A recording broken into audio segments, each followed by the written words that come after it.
For weeks, everyone thought the old donkey had lost his mind, just standing there, staring at one fence post like it held a secret.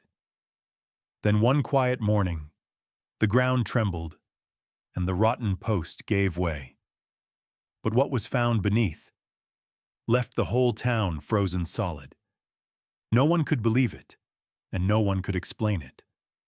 What did that animal know, and for how long had he known it? The sun rose over Dry Basin like it always did, hard and hot, without apology. Silas Boone stepped onto his porch, coffee in one hand, weariness in the other. The land stretched out before him, dry and cracked, the earth groaning under months without rain. The wood beneath his boots creaked as he leaned against the railing, eyes narrowing toward the eastern fence line. There he was again. Dusty. The damn donkey stood motionless, hooves rooted to the same spot he'd occupied for the last 26 mornings, nose pointed at one weather-beaten fence post, eyes fixed like he was reading scripture etched in the wood. "Damn donkey's got more patience than sense," Silas muttered, tipping his hat back and rubbing the bridge of his nose. Behind him, the door creaked open. Juniper stepped out, arms crossed tight against the chill that hadn't yet burned off. She'd tied her dark hair back in a bandana, her mother's bandana, and looked more like a young frontier scout than the daughter Silas still saw in pigtails. "He's still at it," she said softly, eyes tracking the donkey. "Still at it," Silas echoed, sighing. "Maybe he thinks that post owes him money." Juniper didn't smile. Instead, she stared a little longer and said, almost to herself, "What if he's seeing something we're not?" Silas shot her a look, half annoyed, half curious. "He's a donkey, Junie. Ain't no prophet." "That so?" came a gravel-thick voice from the yard gate. Old Emmett Tate, leaning on the rails like he'd grown out of 'em. His beard was yellowed from chewing tobacco, his coat more patchwork than fabric, but the man had lived through droughts, floods, 2 wars, and a cattle stampede that cost him a toe. Emmett nodded at Dusty, then at the post. "Animals know things, Silas. My grandpa always said, 'Listen to the land, and the land will speak to you through its creatures.'" Silas grunted. "Your grandpa also claimed chickens could count cards." "Yeah, and he died a rich man."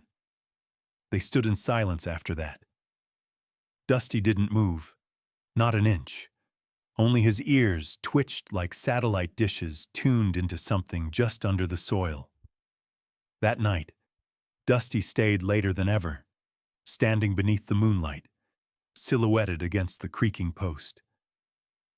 He didn't eat, didn't lie down, just stared. And at dawn, Silas heard hoofbeats crunching dry gravel on the trail leading up to the ranch. 3 riders emerged through the dust. The first was Sheriff Hank Delaney, a barrel-chested man with a face like cured leather and a badge that had seen more funerals than parades. The 2 behind him weren't locals. That much was clear. Pressed suits, clean boots, the kind of men who didn't sweat. Silas stepped off the porch, nodding toward them, eyes narrowing. "Trouble rides early these days." "Morning, Boone," Sheriff Delaney said, tipping his hat. "These fellas are with the Territorial Water and Soil Commission. This here's Inspector Alton Reed. They're here to check the eastern boundary." Reed dismounted with professional purpose, pulling a leather-bound satchel from his horse. "We've had reports of structural concerns in this section of the territory. Signs of shifting subsoil, maybe erosion beneath your fence line." "Erosion," Silas repeated, heart skipping. Juniper stepped beside him. Reed nodded. "With last spring's floods and this summer's drought, it's possible water carved out cavities underground. We're surveying properties to catch collapses before they happen." Sheriff Delaney added quietly. One barn caved in over in Calico Flats. Just fell into itself. No warning. At that moment, Dusty brayed. Not the casual complaining sound he made when food was late or flies were thick, but a guttural, hollow sound that echoed like something mourning. And then he moved. He turned to Juniper, trotted straight toward her, and slammed his head into her hip with enough force to stagger her sideways. She yelped, "What the?"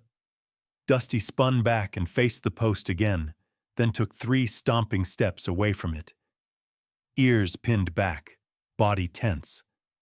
Everyone froze.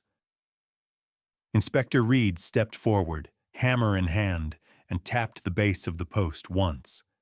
A hollow thump answered him. He raised the hammer again, and that's when Dusty screamed, a final piercing bray that rattled every bird from the trees. Juniper stared at him. The post groaned. Then, a low rumble. Subtle at first, like thunder from somewhere deep in the belly of the land. Dust rose around Dusty's hooves. The ground beneath the fence post shifted, not a quake, but a warning. Everyone stopped breathing. Dusty stood frozen, eyes locked on the post, and now, so was everyone else. The rumble faded, but the silence it left behind was worse. Silas Boone stared at the fence post, now visibly tilted, its base no longer anchored in certainty. The ground around it sagged ever so slightly, like dough gone soft in the sun. Juniper stood beside Dusty, one hand resting instinctively on the donkey's back, as if he were the only steady thing left on that trembling land. Inspector Alton Reed crouched low, unrolling a leather kit filled with strange rods, brass tools, and measuring tapes. "Stay back, folks," he said sharply. "Need to test the subsoil layers before anyone gets closer." He selected a long, thin probe and drove it into the earth near the post. It slid in almost effortlessly. Too effortlessly. When he pulled it out, the end was slick and black with wet silt. "Jesus," he muttered. Sheriff Delaney squinted, his jaw tightening. "That bad?" Reed didn't answer immediately. He drove a second rod several feet away, same result. Then a third, deeper. The probe sank to the hilt without resistance. When he rose to his feet, his face had lost its color. "Erosion," he said. "You've got a cavity down there. A wide one." Silas stepped forward. "Under the post?" "Under more than that," Reed replied. "Your eastern fence line. Maybe more." He walked a slow arc around the post, occasionally tapping the ground with his boot heel. "This isn't just one bad post. It's a slow-moving sinkhole. Could have been building for months. Years, even. Spring floods might have started it, but something kept it going." Juniper's voice broke the air like a whip crack. "Pa, if that post goes—" She turned, grabbing his arm, her fingers trembling. "If it goes, the land takes our home. The land takes everything." Silas didn't answer, but something settled in his chest, cold and absolute. He looked toward the corral, where the horses stood restless, snorting and shifting. Their gait anchored to that same fence. If the posts failed, the gate would fall, and the animals could stampede straight into danger, or worse, straight down into a hollowed-out grave beneath their hooves. Sheriff Delaney mounted up again, urgency in his eyes. "I'm riding to town. Gonna call the territorial engineers and emergency crew. They'll rope off the whole eastern section, but it might be too late by the time they get here. You need to start moving anything important now." As Delaney galloped off, a new sound broke the air. A sharp bray. Dusty. The donkey spun around and trotted toward the house, not away from the damaged land, but deeper into the danger. He crossed the yard and made straight for the old stone well, a relic from Silas's grandfather's time, still used in dry seasons when the hand pump went slow. Wow, what the hell's he doing now? Silas muttered. Juniper followed. Pa, look at him. Dusty had stopped beside the well and was pawing at the ground near the base, nostrils flaring. Then he did something no one expected. He butted his head hard against the rim. Once. Twice. A third time. The impact sounding like a drumbeat against hollow stone. Then he stepped back and turned to face Silas, eyes wide, wild, desperate. He's trying to tell us something, Juniper breathed. Same look he gave me before he knocked me away from that post. Silas approached slowly, boots crunching dry earth, and peered into the well. What should have been a cool, dark tunnel with water glinting faintly 20 feet down was now just shadow. Can't see anything, he said, grabbing the rusted pulley rope and lowering a tin pail. It fell farther than expected before hitting something with a faint splash. He hauled it up. The bucket held murky water, filled with grit and foam, and it stank sour, metallic, wrong. Reed arrived beside him, tools in hand. Let me check it. He lowered a weighted gauge with a small copper device on the end. When he pulled it up, the indicator needle had swung hard to red. The water table's shifting. You're losing depth. The underground cavity's feeding off your well drawing water away. Silas's face tightened.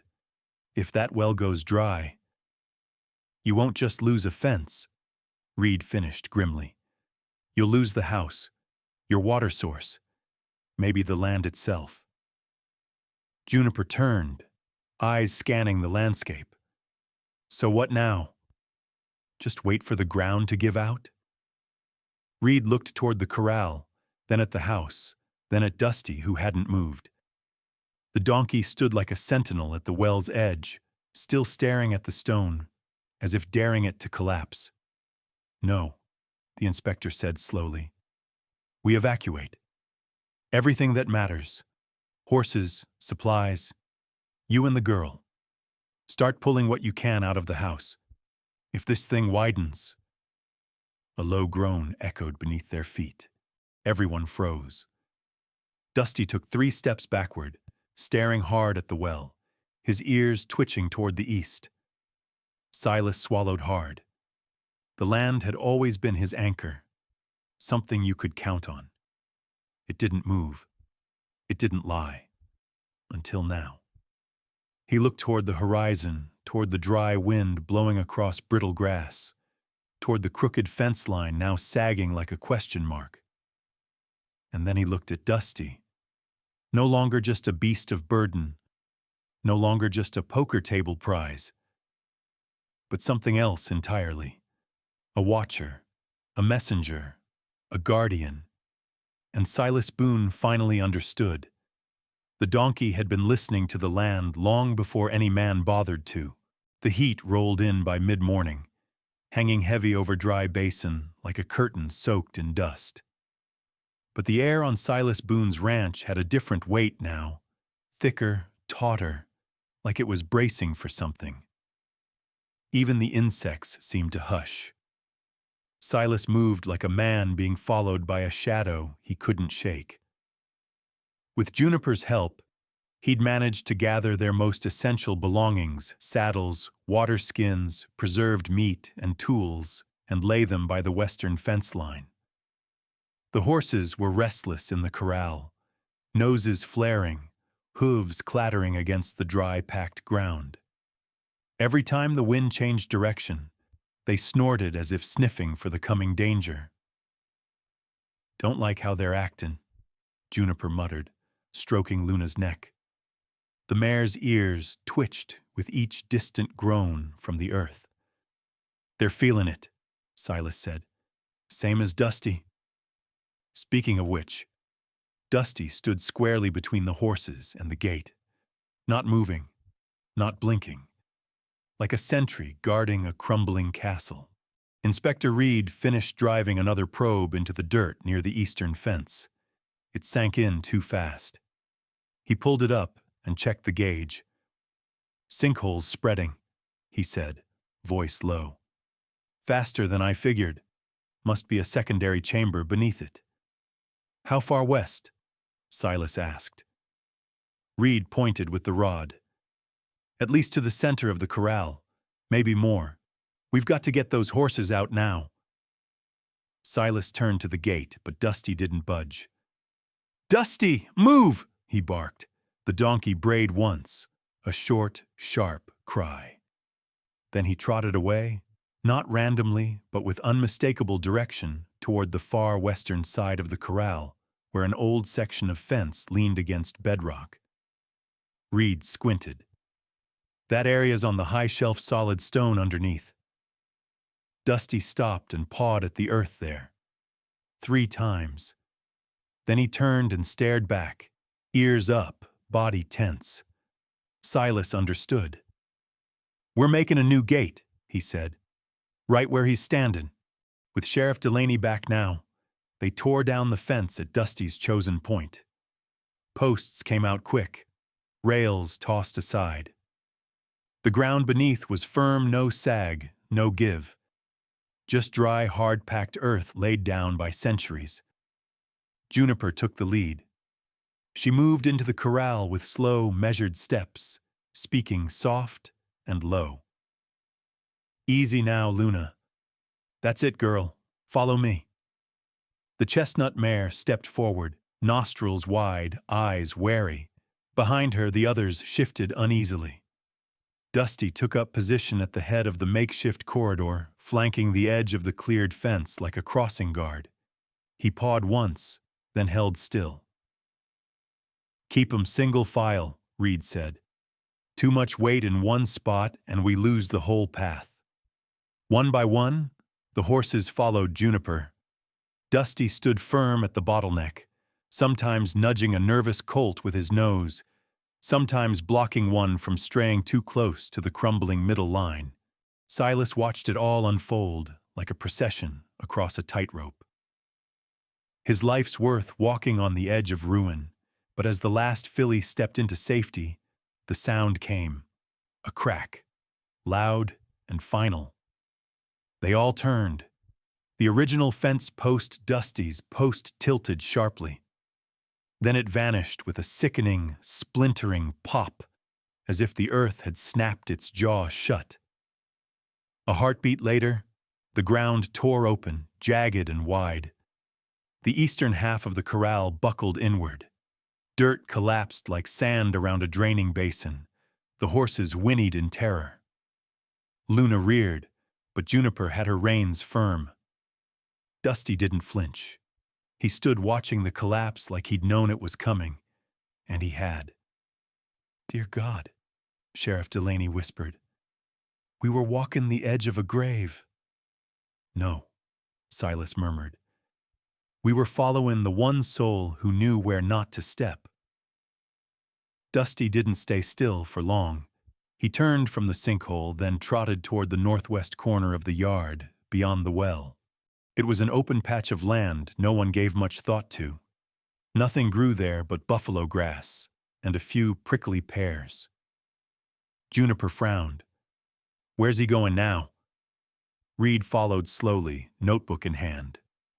Dusty stopped, sniffed the ground, then began to dig. Not like an animal rooting for weeds or water, but like something that knew exactly what it was after. "Pa," Juniper breathed. The dirt kicked up by Dusty's hooves was different, looser, damp. Within moments, a shallow hollow had formed, and then bubbling up from the bottom, a pool of clear water. A gurgle rose, soft, steady, almost musical. Reed dropped to one knee and tested it. "Cold," he said. "Clean. Not the same channel as your well. This is fed from a deeper spring." Silas knelt beside it, scooped some in his hand. The water slid over his fingers like silk. No smell, no grit, just life. He stared at Dusty now, standing calmly, staring into the distance like his job was done. Silas's voice came out raw. He didn't just save us, he gave us a future. Juniper knelt beside her father, her hand on the donkey's back. Reed looked around at the horses, the shed, the collapsed corral, the dead well, and the spring. All this time, he said quietly, and the only one who figured it out had 4 legs and a bray. Dusty snorted once, almost smugly. Silas smiled. "You keep doing what you do, partner," he said, voice thick with emotion, "and we'll learn to start listening." And for the first time in a long while, the land didn't feel like it was ready to swallow them whole. The new spring was still trickling, clean and calm, but the rest of the ranch felt like it was holding its breath. Dust hung low in the air. The sun stood high overhead, like a warning bell frozen in the sky. And all around the western side of the property, Juniper and Silas worked like time itself was breathing down their necks. They had minutes, maybe less. The sinkhole had swallowed nearly half the corral and was creeping closer to the house. You could hear it now, the earth groaning like timber under pressure. It wasn't just sound, it was a presence. The kind of dread that made your spine tighten and your heartbeat lodge in your throat. Silas had just slung the final bag of grain onto the wagon when Juniper's voice cut through the air like a whip.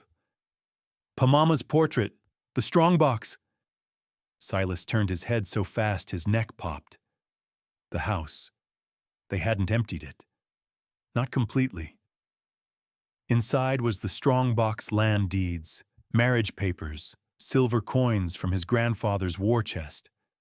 More than money, proof of their name, of everything they were. And above the fireplace, the only painted portrait of Sarah Boone, his wife gone 5 years, but still watching over the ranch like her spirit lived in every timber. Silas didn't hesitate. "Keep the horses away from the house," he said, already moving. "Pa, no. I said I got it. He crossed the porch in 3 long strides. The floorboards trembled beneath his boots. Every step forward felt like a deal made with the devil. Inside, it was dark and swaying. The oil lamp by the door flickered, though there was no wind. Silas ducked into the bedroom, grabbed the iron strongbox with both hands. It was heavier than he remembered. Then into the front room, eyes locking on that portrait. Sarah. The smile she wore in the painting was small, but steady. Her hand rested on her lap, her gaze focused somewhere off-frame, always watching, always waiting. The wall behind the fireplace popped, a deep, splitting sound. "Damn it all!" Silas hissed, yanked the portrait from the hook, tucked it under his arm, and ran. He burst out the front door just as a shudder ran through the house, shaking it like a tree in a dust storm. The porch groaned, a plank gave way beneath his heel, but he cleared it in one leap, landing hard on solid dirt. Juniper ran to him, took the portrait without a word. He handed off the strongbox next. Then came the next sound. A sharp bray from behind the shed. Dusty. Silas turned. The donkey wasn't near the spring anymore. He'd moved to the equipment shed, a squat timber structure that straddled both firm and dangerous ground. Its eastern side tilted slightly already, and Dusty was pacing the western edge, pawing and braying in sharp, urgent bursts. "What's he saying now?" Juniper called, heart pounding. Silas squinted, took a few slow steps forward. The shed half of it was still on solid soil. The other half leaned toward the sinkhole's newest fracture. "If we move quick," he muttered, "we can save part of it." Juniper's eyes widened. "The harnesses, your tools, the horse medicine, all of it's in there," Silas finished. "If that goes, we'll be rebuilding with bare hands." Reed, breathless from hauling barrels to the wagon, came stumbling up. Even if it holds, you don't have time to unload it. We ain't unloading, Silas said. We're dragging it. With what? Juniper pointed. 12 horses. They moved fast, harnesses on, ropes strung tight from the shed's western frame to the waiting stock. The beams groaned under pressure, but held. Dusty stood exactly where the cut line needed to be, marking the boundary between what was safe and what was already dying. Sheriff Delaney grabbed an axe. I'll split the corner posts. You sure? Silas asked. No time for doubt, Delaney said, swinging once, twice. The first post cracked, then the second. Ready? Juniper called from the lead mare's flank. Silas nodded. Tighten them lines. The ground beneath the shed made a sound like a sigh, a settling, as if it too knew the end had come. Then, now! Juniper snapped the reins, and 12 horses pulled in perfect sync, hooves pounding the earth, muscles straining. The shed moaned, groaned, and then split like a log, the western half lurching forward just as the eastern side gave way completely, boards tearing loose, tools crashing into nothingness. The rope screamed, one line snapping, but the others held. The salvaged half of the shed slid clear across the safe zone and came to rest with a heavy, final thud. Silas dropped to his knees, panting, sweat dripping from his brow. His hands were shaking not from exhaustion, but from sheer disbelief. They had saved it. Everything that could be saved. Dusty stepped closer, gave one satisfied huff, and turned toward the house. It was already happening. The front door had cracked open, but not from human hands. The ground beneath had shifted again. The house leaned left, then back, then forward with a jolt that shook the earth around it. Reed stepped back, eyes wide. It's going down. They all watched. One final creak, one terrible groan, and the entire eastern wall of the Boone house collapsed inward, roof folding like broken wings, glass shattering in a burst of sunlit sparkles. Then came the roar, the sinkhole widened, yawning like a canyon mouth, swallowing half the foundation in one final gulp. Silence fell. Only Dusty remained standing close to the edge, unmoved, watching, not with fear, but with resolve. The land was quiet again. Not peaceful, just quiet. The way a battlefield settles after the smoke clears, and all that remains is the memory of what stood before.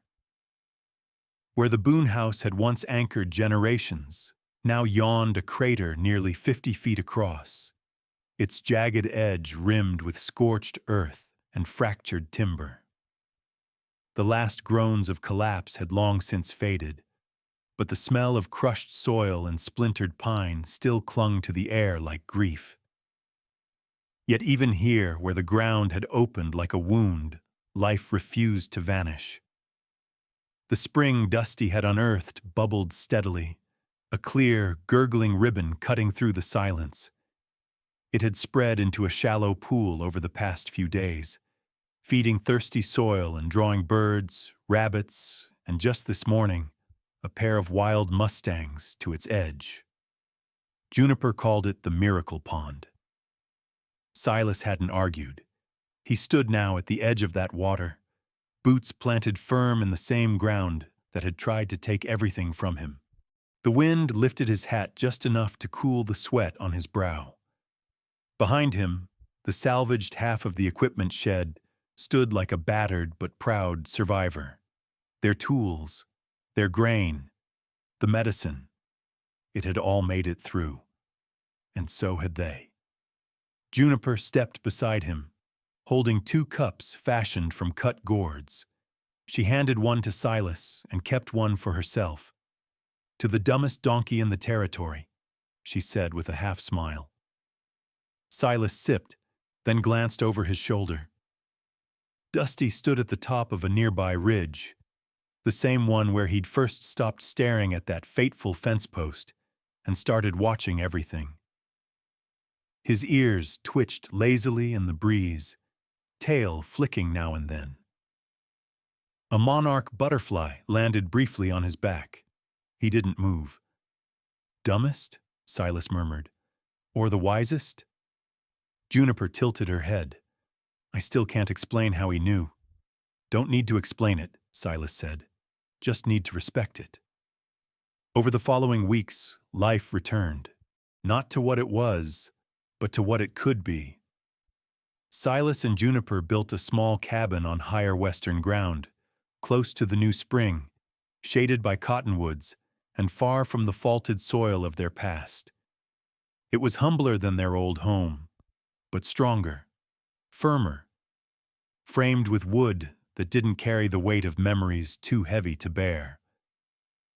Inspector Reed returned one last time to verify stability. After taking his measurements and testing the spring's flow, he stood silently for a moment, watching Dusty graze along the ridgeline.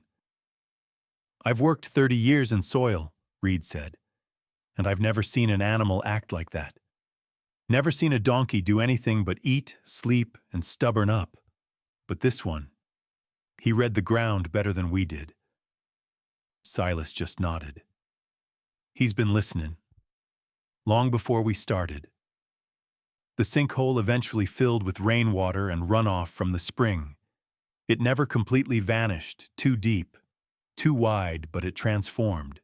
What had once been a grave for their past became a watering hole for migrating herds. Juniper planted wildflowers around the edges. Birds nested in the reeds. Life returned, but different, like the land itself had turned the page.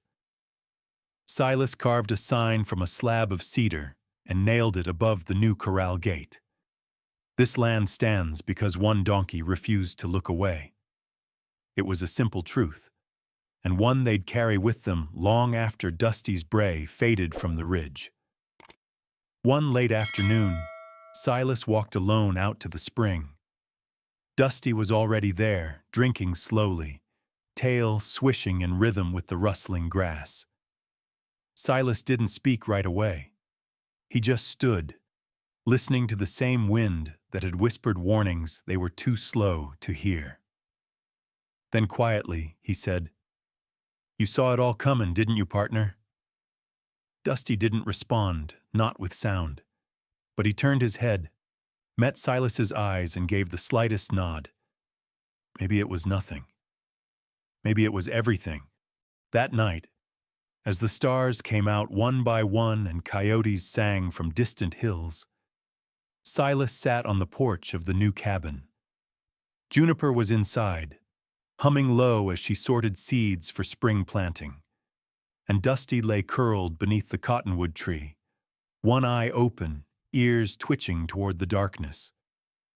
Silas looked out over the land, his land, and thought of how close they'd come to losing it. All because of a fence post, all because of a donkey. He chuckled to himself, low and warm. Not the kind of laugh that mocks, but the kind that honors. Some folks in town had started calling the whole thing luck, others instinct. Even Sheriff Delaney had admitted he might never look at a livestock animal the same way again. But Silas Boone, he knew better. It wasn't luck. And it wasn't instinct. It was a lesson. The kind of wisdom you could only find by listening to what the world was trying to tell you. One stubborn bray at a time. That was the story of Silas and Dusty, a reminder that some wisdom isn't spoken, it's felt. If this tale of instinct and hope resonated with you, please consider subscribing to our channel. Your support helps us keep these stories alive. And if you know someone who might need a reminder that there's always a new spring to be found, please share this video with them. For more stories that honor the everyday heroes of the West, click on one of the videos you see on your screen now. Thanks for watching.